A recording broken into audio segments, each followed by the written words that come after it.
Hola chicos y chicas de octavo, espero que se encuentren bien.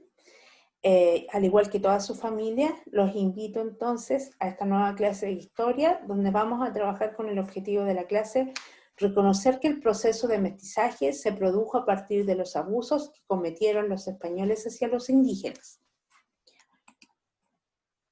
Vamos a la página 84 entonces para poder trabajar con el objetivo que anteriormente describimos, donde nos vamos a encontrar con el texto El mestizaje y sus expresiones culturales en la colonia. Para poder hacer eso, tenemos que leer el texto que aquí aparece de manera comprensiva, donde vamos a ir anotando o subrayando aquellas palabras o ideas principales. Lo mismo voy a hacer al momento de observar la fuente de información gráfica A, donde tengo que observar qué es lo que nos quiere comunicar esta fuente de información. Luego, en la fuente de información B, que es una fuente de información escrita, tengo que leer y también voy subrayando las ideas principales o lo que me parezca importante. Lo mismo pasa con la fuente de información C.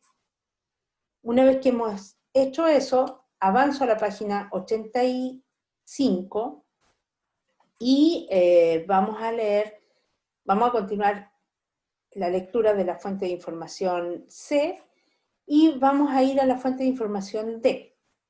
Posteriormente vamos a observar y a leer la pequeña reseña que aparece debajo de la fuente de información gráfica E.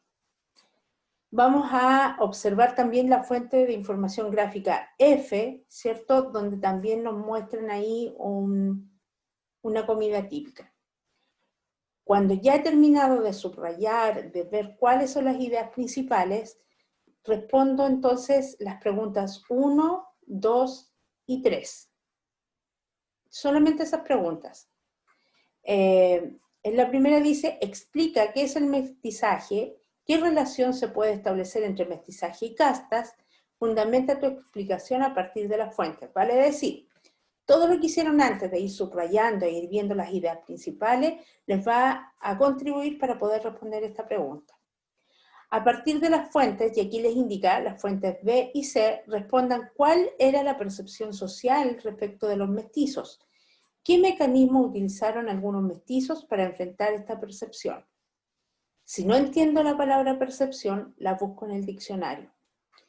Luego me voy a la pregunta 3. Analiza la fuente iconográfica A aplicando el procedimiento de la página 83. Luego señalen qué sectores de la sociedad colonial es posible reconocer.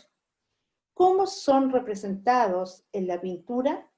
¿Qué otra información en relación con la sociedad de la época aportan estas fuentes? La idea es que ustedes hagan una interpretación de esas fuentes gráficas, ¿cierto?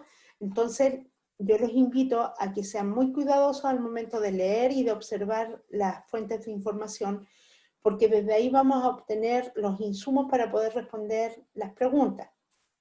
Y las preguntas deben venir completas. Por lo tanto, es importantísimo que vayan subrayando y viendo cuáles son las ideas principales. Una vez que yo he respondido estas preguntas, también tengo que anotar en el libro, en el cuaderno, el glosario o vocabulario. Y una vez que he terminado eso, avanzo a la pauta de autoevaluación, ¿cierto? Donde voy a poner una nota, una calificación a mi trabajo. Trabajé en forma activa en el desarrollo del tema, tengo que ver si estoy entre 6 y 7, entre 5 y 9, entre 4, 4, 9, entre 3, 3, 9, o menos de 3 porque no he trabajado nunca. Obtuve un aprendizaje con la actividad desarrollada, eso es algo que solo ustedes pueden valorar y por lo tanto tienen que elegir una calificación de la escala. ¿Desarrollé una actitud positiva hacia el trabajo? También. Tengo que pensar cuál fue mi disposición para trabajar en esta actividad.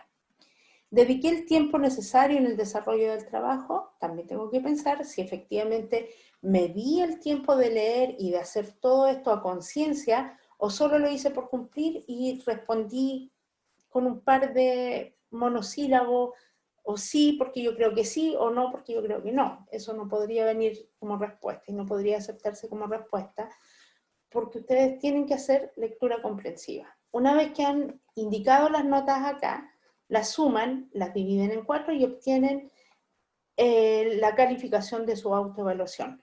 Yo los invito a ser lo más honesto posible, de tal manera que vayamos viendo el avance. Yo sé que al principio esto va a costar, pero luego nos vamos a ir acostumbrando a mirar cómo nosotros trabajamos, porque esa es la idea de la autoevaluación, que nos miremos a nosotros mismos, cómo nosotros estamos trabajando y de qué manera estamos haciendo el trabajo. Si esto ya lo hicieron, entonces seguramente van a decir al final de la clase, qué interesante es la asignatura de historia, ¿cierto? Porque nos muestra a lo mejor los orígenes de lo que somos nosotros hoy en día. Entonces los invito a que sean conscientes al momento de leer para poder responder, pero también para tener claro cuáles han sido los procesos que ha vivido nuestra sociedad para llegar hasta lo que nosotros somos ahora. Los felicito por el trabajo y espero que en la próxima clase lo hagan con mucho más entusiasmo todavía. Nos vemos, chiquillos.